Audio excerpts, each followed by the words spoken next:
صلوا علی الحبیب صلی اللہ علی محمد صلی اللہ علیہ وسلم۔ بعض ایسے نادان اسلامی بھائی ہوتے ہیں جو توبہ کرنے میں بڑی تاخیر کرتے ہیں اور اس طرح کے وسوسوں کا شکار ہوتے ہیں کہ اب توبہ کریں گے، گناہ تو کرنا ہی ہے، معاذ اللہ اب توبہ کیا کریں گے۔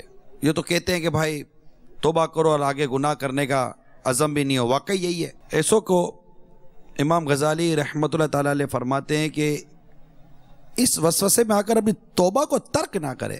میں آپ کو ایک مثال دیتا ہوں۔ ابھی ہمارا ایک مدنی قافلہ جو پچھلے دنوں حج پر تھا، اس نے بتایا کہ جب عرفات سے باہر آ رہے تھے، عرفات وقوف عرفات کا وقت پورا ہوا، ہم مزدلفہ کی طرف چلے، تو جب ہم مزدلفہ کے لیے چلے تو جیسے ہی ہم عرفات سے باہر نکلے تو ہم نے ایک شخص کو دیکھا کہ وہ جو ہی عرفات سے باہر نکلا ہے اس کا دم ٹوٹ گیا، انتقال کر گیا۔ اب دیکھیے ہمیں حسن ظن رکھنا ہے۔ عرفات ایک ایسا مقام ہے جو حج کی نیت، جو احرام کی حالت میں وقوف عرفات کو پاتا ہے، اس کے لیے بشارت ہے کہ وہ ایسا جیسے آج ہی اپنی ماں کے پیٹ سے پیدا ہوا ہو۔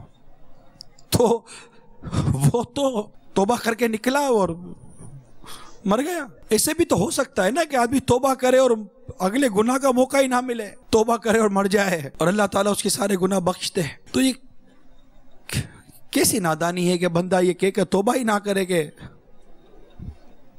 میں پھر گناہ کر لوں گا تو، ارے بھائی تو پھر نہیں جیا تو مر گیا، تو توبہ کر کے بیٹا پکی سچی توبہ کی، حادثہ ہوا مر گیا تو توبہ پر تو مرو، ارے توبہ پر تو مرو بھائی۔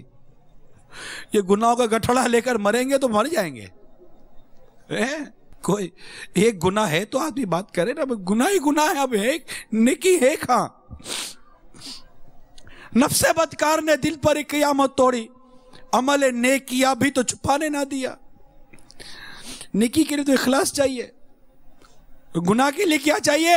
گناہ ہو گیا، خطا ہو گئی، نافرمانی ہو گئی، توبہ کرے۔ پھر کیا یہ فائدہ کم ہے کہ سچی توبہ کرنے سے اس وقت تک کے تو سارے گناہ معاف ہوئے نا؟ اللہ کی رحمت پر نظر تو رکھو، وہ بخشنے والا ہے۔ کتابوں میں لکھا ہے کہ اللہ تعالیٰ جسے توبہ کی توفیق عطا فرماتا ہے تو قبولیت کے اہتمام بھی فرماتا ہے۔ توبوا الی اللہ، توبوا الی اللہ، توبوا الی اللہ، صلوا علی الحبیب صلی اللہ علیہ وسلم، توبوا الی اللہ، توبوا الی اللہ، توبوا الی اللہ، صلوا علی الحبیب۔ کیا عجب، اس کی رحمت ہمیں بخشتے ہیں، ہم اس سے اس کی رحمت کا، اس کی بخشش کا سوال کرتے ہیں۔ وہ غفور الرحیم ہے، ہم اس کے بندے ہیں، وہ ہمارا مالک ہے، ہمارا رب ہے۔ بس ہمیں توبہ کرتے رہنے چاہیے۔ امام غزالی علیہ رحمۃ اللہ الوالی منہاج العابدین میں ایک مدنی پھول عطا فرماتے ہیں جو مجھے یاد پڑتا ہے، میں عرض کرتا ہوں۔ جس طرح گناہوں کو عادت بنا لیا ہے، توبہ کو اپنا دستور بنا لو۔ توبہ کرتے رہنا چاہیے، استغفار کرتے رہنا چاہیے، کثرت کے ساتھ استغفار کریں، کثرت کے ساتھ ہم استغفار کریں، اللہ تعالیٰ سے مغفرت کی بھیک لیتے رہیں۔ آپ خود دیکھیے دعوت اسلامی کا کیسا پیارا مدنی ماحول ہے کہ اس نے ہماری زبان کو درود و سلام اور استغفار سے کیسا تر کرنے کا یہ اہتمام کیا کہ صلو علی الحبیب کی صدا دیتی ہے، محبوب پر درود پڑھو۔ ہم درود پاک پڑھتے ہیں، پھر کہتے ہیں توبوا الی اللہ، اللہ تعالیٰ سے بخشش طلب کرو، معافی مانگو۔ ہم استغفر اللہ کہتے ہیں، یا اللہ مجھے معاف کر دے، اللہ مجھے بخش دے۔ پھر صدا آتی صلو علی الحبیب صلی اللہ تعالی علیہ وسلم، اول آخر درود شریف، بیچ میں دعا۔ اللہ کی رحمت بہت بڑی ہے، کیسے رد ہوگی؟